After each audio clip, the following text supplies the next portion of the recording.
Good morning, my dear friend. I hope this finds you well. You are in the Garden of the Mental Mystic, and I am Donna Kreis, aka the Mental Mystic. And a happy Monday morning to you. We're here for Monday messages.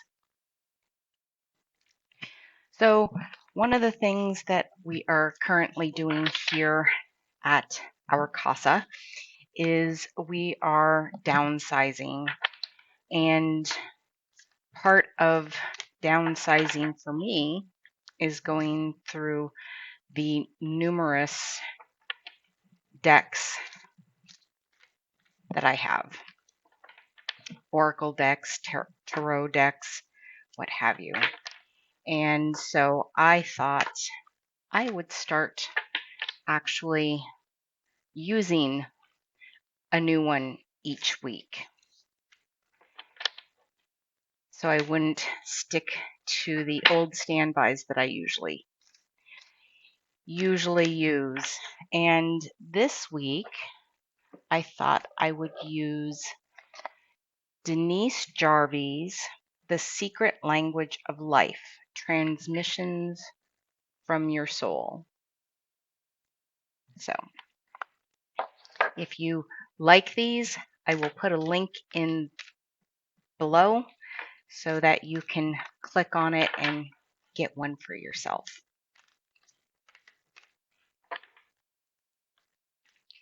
So, what do we need to know this week? I don't know about you, but things have been a little bumpy for me since the beginning of the year, and I've been finding my groove slowly but surely, and just flowing with all the changes and the what is in this journey. It's important to learn how to not fight against what is. And I think that's something that we talked about last week.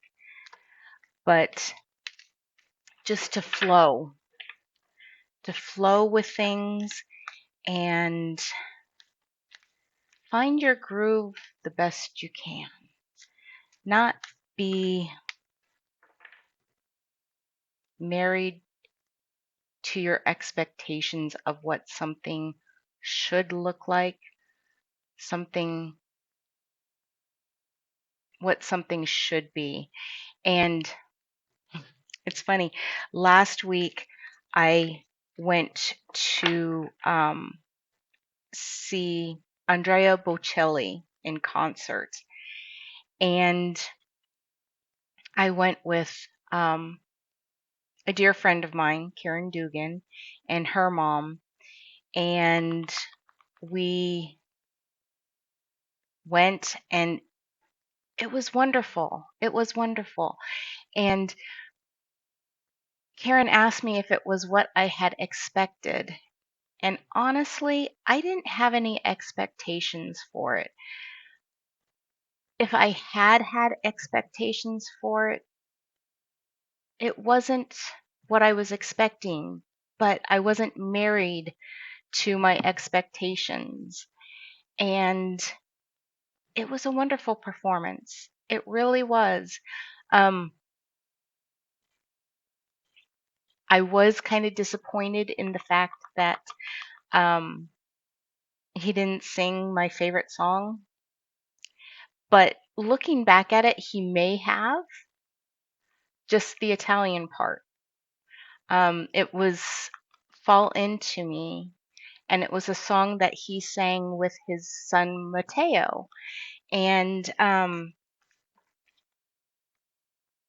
there is a lot of there in that song.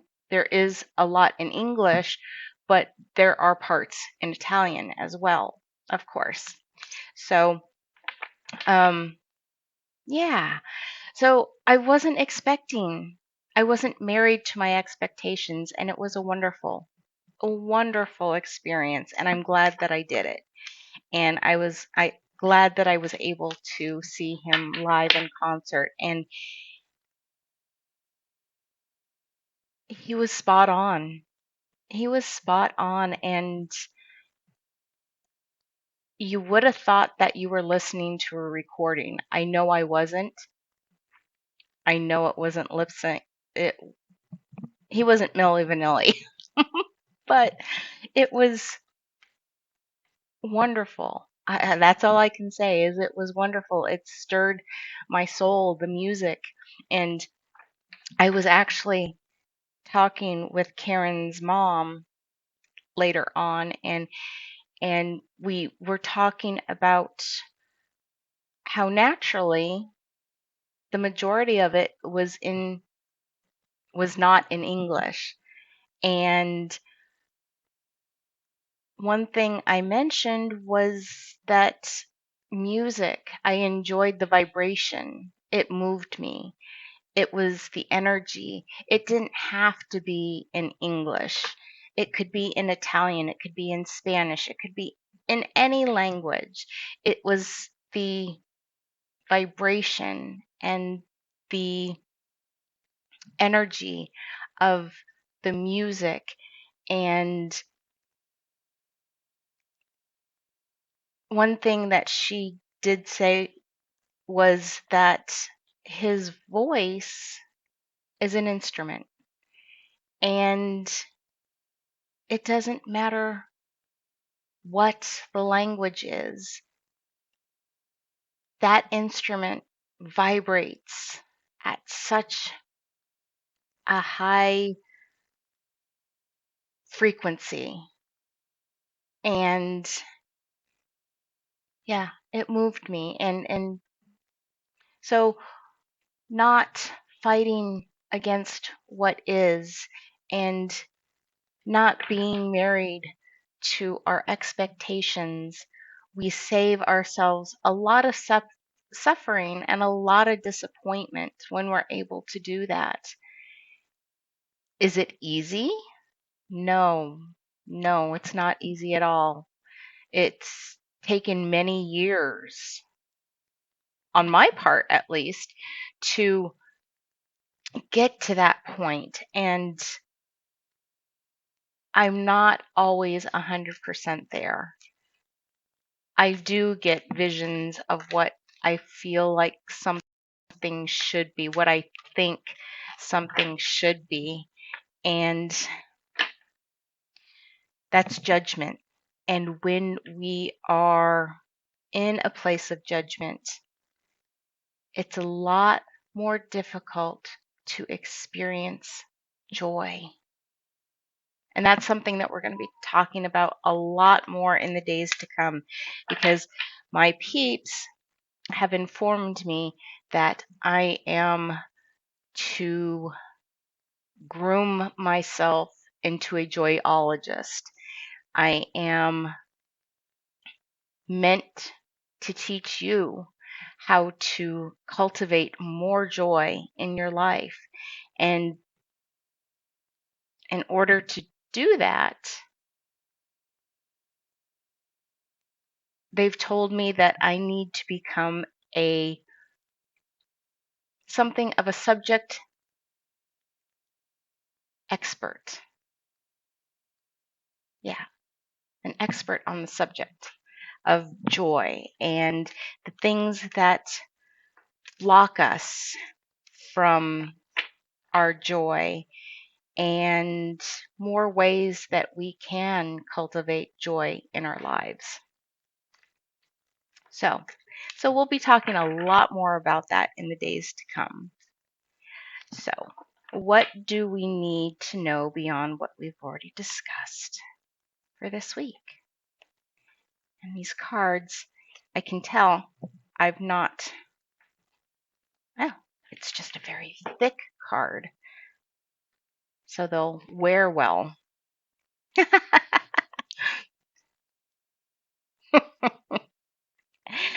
They have a sense of humor, don't they?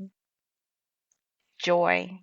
We need more joy in our lives. We need to cultivate. We need to experience. We need to allow Allow. That's the big thing. We need to allow more joy in our lives.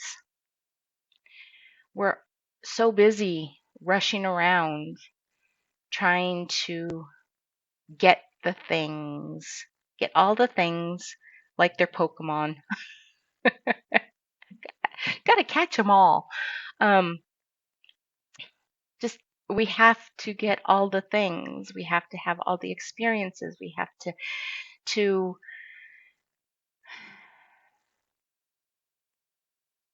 we forget about just being and experiencing the love, experiencing the joy. Happiness. Many of us are chasing that butterfly. That's what I see in my head. Chasing that butterfly that can be so fickle. Happiness, there's a difference between happiness and joy, and that's something more that we will get into as well. But we have all these expectations of what we think will make us happy. And when when we don't meet those expectations, when experiences don't meet the expectations that we have for them, we feel disappointment. So, in my mind, the difference between happiness and joy is experiencing the feeling. It's not something that we chase, it's something that we are, something that bubbles up within us. Happiness has become something that we chase. And all the things that we think we need in order to be happy, the majority we don't. And we realize that when we actually accumulate them. We get them, and then we realize, maybe this wasn't exactly what I wanted. It's not making me happy. Happiness often is an outside job, where joy is something that we feel within, that bubbles up within.